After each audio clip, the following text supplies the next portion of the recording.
Hello students. So in last class we discussed about features formed by a river and features formed by sea waves.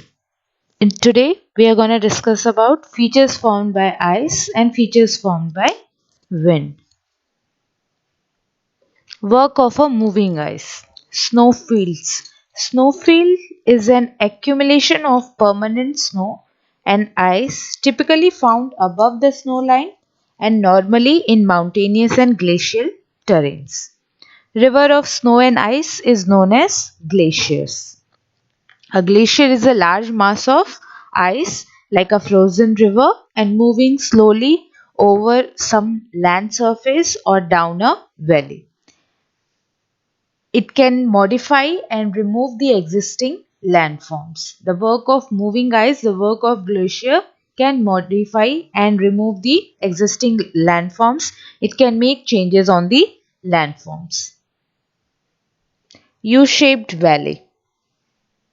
A glacier valley is deeper, wider and more straitened than a river valley. The V-shaped valley turns into a U-shaped valley after glaciations. Glaciations is the modification of the land surface by the action of glacier. So a glacier is thus a river of ice. Like river water, the ice of glaciers picks up the and transport large amount of material. As the material or moraines move downhill, it erodes the land, forming new landforms. Later, the moraine is deposited in valleys and across the lowland. Cirques and tarn. Cirques. A cirque is formed by ice and denotes the head of a glacier as the ice goes, melts and thaws and progressively moves downhill. More rock materials is scored out from the cirques and creating the characteristics like bowl shape. Tarns are the lakes that form in glacially carved cirques. Tarn is typically a cirques that are scored out, that as a lake forms in the base of the cirques once the ice has melted. Glacial moraines. As the mass of ice forming a glacier slides down, it erodes the soil and rock on the sides of the valley through which it passes. So these soil and rock debris keep connecting and moving along with the mass of ice and is called glacial moraines. A moraine is any glacial formed accumulation of unconsolidated glacial debris, soil and rock which can occur in glaciated regions.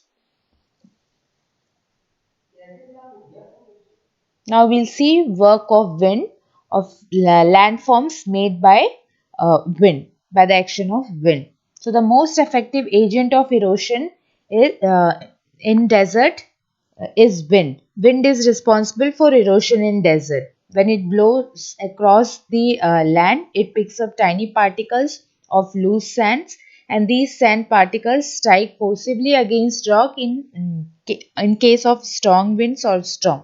So this is called sand blast. Due to the absence of vegetation, here wind moves freely. It allows wind to move freely due to the absence of vegetation, and which enables the wind to blow freely.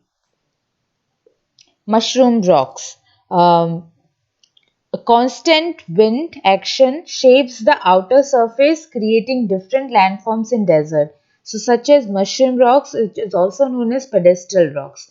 Wind erode the lower soft part of the rocks more quickly as compared to the top, giving the rock a mushroom shape.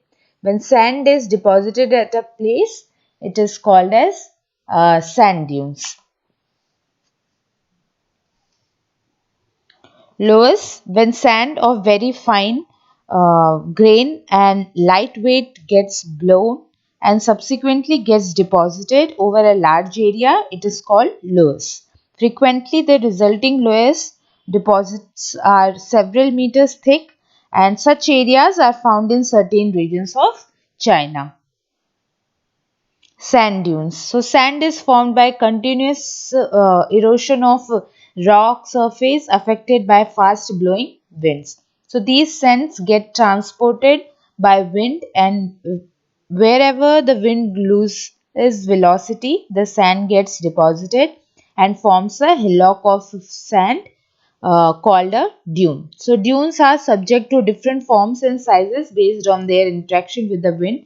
Most kinds of dunes are longer on the windward side, where the sand is pushed up the dune, and are shorter in the leeward side. These sand dunes are sometimes it is very dangerous for the agriculture and for the human settlement for the forest.